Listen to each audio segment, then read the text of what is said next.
Со оглед дека методологијата, крстување на податоците, све беше со одобрение на 4 политички партии, а кај нас очигледно тие одлучуваат за све, за секојдневниот наш живот.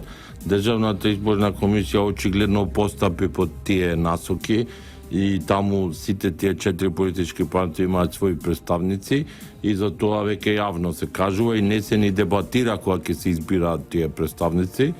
Не правам јас разлика од мое време, а мое време не можеше да бидеш член на ДИК ако немаш согласност од сите политички партии, а сега било кој да се предложи, политичките партии го прифаќаат. Друго ми е зборот.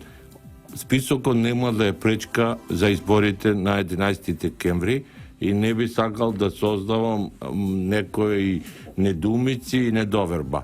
Но мислам дека е време Државната изборна комисија тоа јавно да го каже, а не да се повикува на одлуката на 4 политички партии, бидејќи тие одлучиле, тие им предложиле, а ДИК како орган е должен со посебен закон и одговара за тоа, затоа што овие лидери на политички партии од кога ќе почне кампањата до завршување на избори, не ќе можат ни да му помогнат на ДИК ако не се снајде во работата. Не дека не сака, не ќе може да му помогнат. Сега да кажеш, се е во рацете на Државната изборна комисија. Сега е се во рацете на Државната изборна комисија. Гледаме дека се направија промени во медиумската сфера, имаме по мене доста избалансирано известување, исто така сметам дека ево се вратија и дебатите, тоа што беа некои замерки, мислам, околу изборите, но сега да ги гледаме другите 20 стандарди, кои никој не ги дискутира, за да дојдеме до тој збор кој го употребувате, фер и демократски. Јас ќе бидам задоволен на овие избори, ако оценката биде дека изборите беа согласно стандардите за избори утврдени со меѓународните документи. Што станува со... Имаме две иницијативи пред Уставниот суд поднесени, едната од Јанко Бачев, другата е од Гзим Бострени и неговата партија Унитети за преиспитување на решението за распуштање на парламентот, со оглед на тоа дека шестата изборна единица отстапува од законскиот предвиден рок повеќе од 5%. Тоа е едниот елемент поради кој се бара преиспитување на уставноста на решението за распуштање и вториот елемент кој што го бара Јанко Бачев е дека парламентот морал да се распушти 60 дена пред одржувањето на изборите. Добро, само кратко пред да ви одговорам на прашањето, сакав да кажам дека ние 2011 кога не бевме надлежни за избирачкиот список, вие бевте и присутни на таа пресконференција, ние објавивме околу 20.000 гласачи кои не треба да се во списокот. Значи, доаѓаме дека таа бројка сега ја избришаа. Значи, останати се другите кои, значи, списокот ќе си дојде во нормала. Али зашто овие 5 години не ги избришале, то треба да ги прашате вие новинарите. Пошто мене се уште не ми даде одговор на овие јавни дебати, никој од членовите на ДИК или бивши членови, не зборувам за овој состав. Второ, во однос на прашањето за иницијативите. Добро, сега нормално е, ние сме сепак држава во која имаме органи кои одлучуваат за тоа. Јас не би наблегол во одлуката и да сугерирам одлуката на Уставниот суд, поднесена иницијатива. Јас сметам дека изборите се распишани согласно Устав, закон и согласно сите прописи во Република Македонија. Знаеме дека предвремени избори ние сме имале повеќе пати, дури многу во овие изминати периоди, без разлика што не држава која има повеќе партиски систем 26 години, ние сме имале многу избори, многу искуство, роковите се запазени, парламентот постапи законски во распуштањето на парламентот. Во однос на изборните единици, сметам дека таа изборна единица има мало отстапување, но тоа отстапување кажав дека требаше да се реши од овие причини кои сега се, значи пред 3-4 месеци, мислам дека на парламентот не му беше тешко да го реши тоа. Значи, знаете како, ако вас во некој изборен процес или во некој предизборен процес или во некој период кога нема избори, значи, мора органите кои се платени да постапуваат за тоа да нема забелешки. Значи требаше да се отстрани таа дилема, бидејќи ДИК официјално се обратил до собранието. Сега, но за попречување на изборен процес нема да биде пречка ова отстапување, бидејќи никому нема да е повредено правото на глас. Може ли Државната изборна комисија да направи прекројување на некои избирачки места да префали од една во друга изборна единица?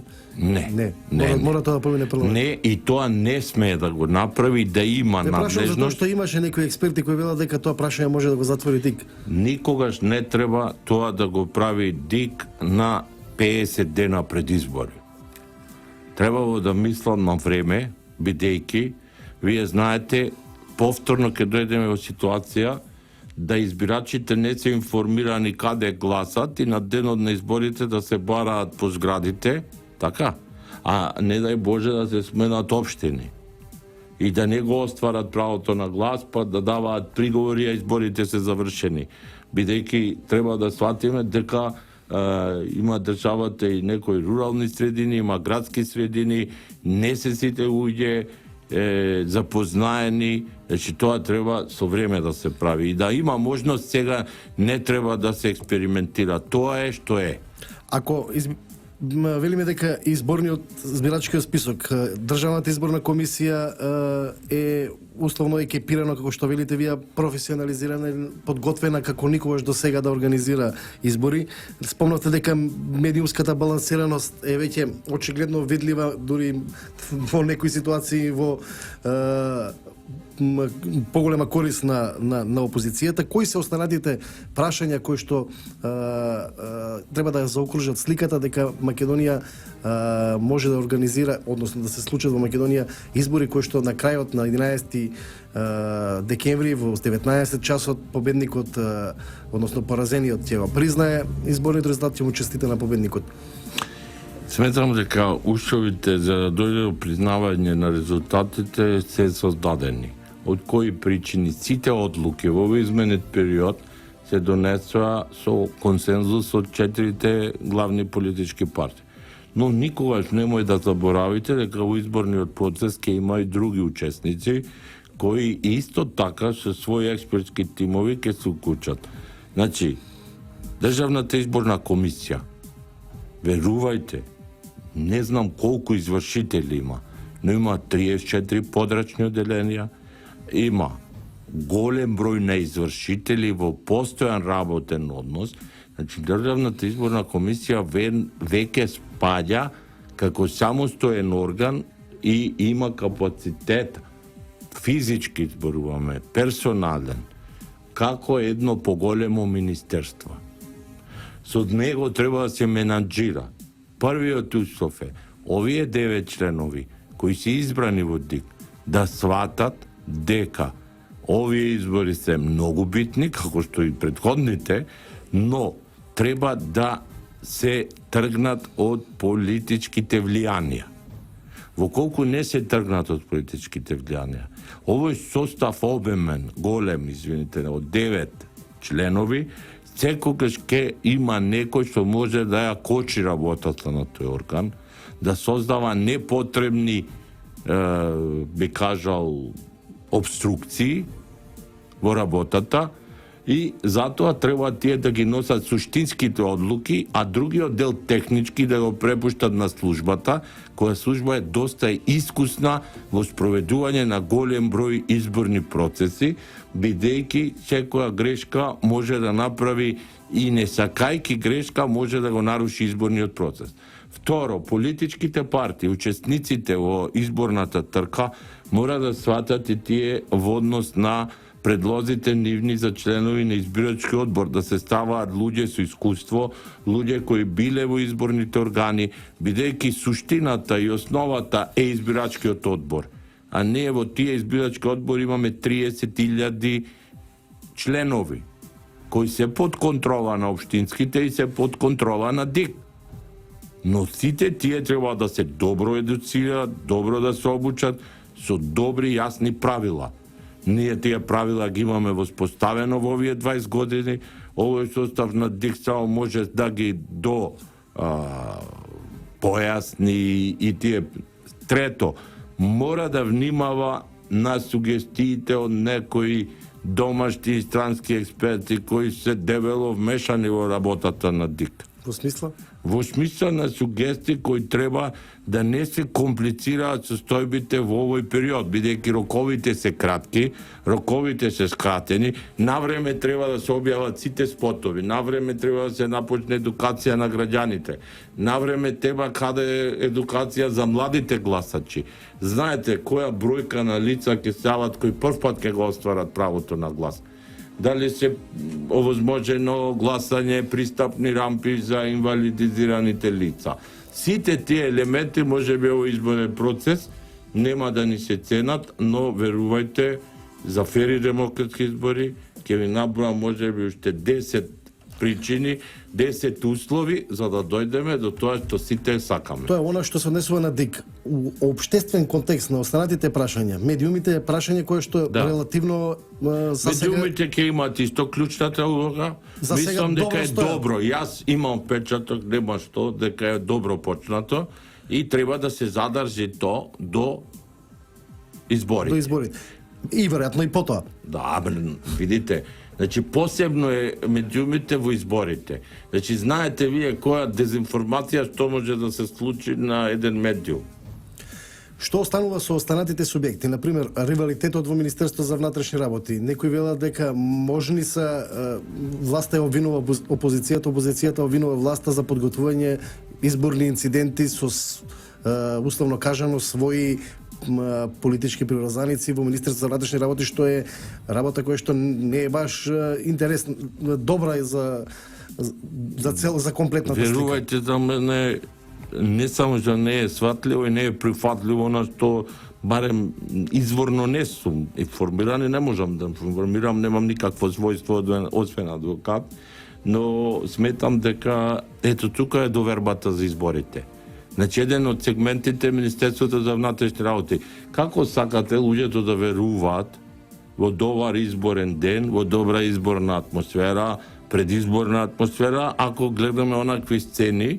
Јас верувам дека новинарите информираат тоа и тие што го дознале. Но не смее тоа да се случува, не посебно во таков орган како Министерството за внатрешни работи. Министерството за внатрешни работи, за разлика од Државната изборна комисија, која има некоја своја професионална, да кажеме, период на работа од 2006 наваму, Министерството е од 45-та. Значи, во Министерството имаме секакви структури и таа е един орган кој може да функционира во секој момент. И тоа го покажал. И мислам дека мора да се легнат работите, сепак се те и министер, и дополнителен министер, и директор, се тие се државјани на Република Македонија и рачунам дека сите сметаат добро на оваа држава.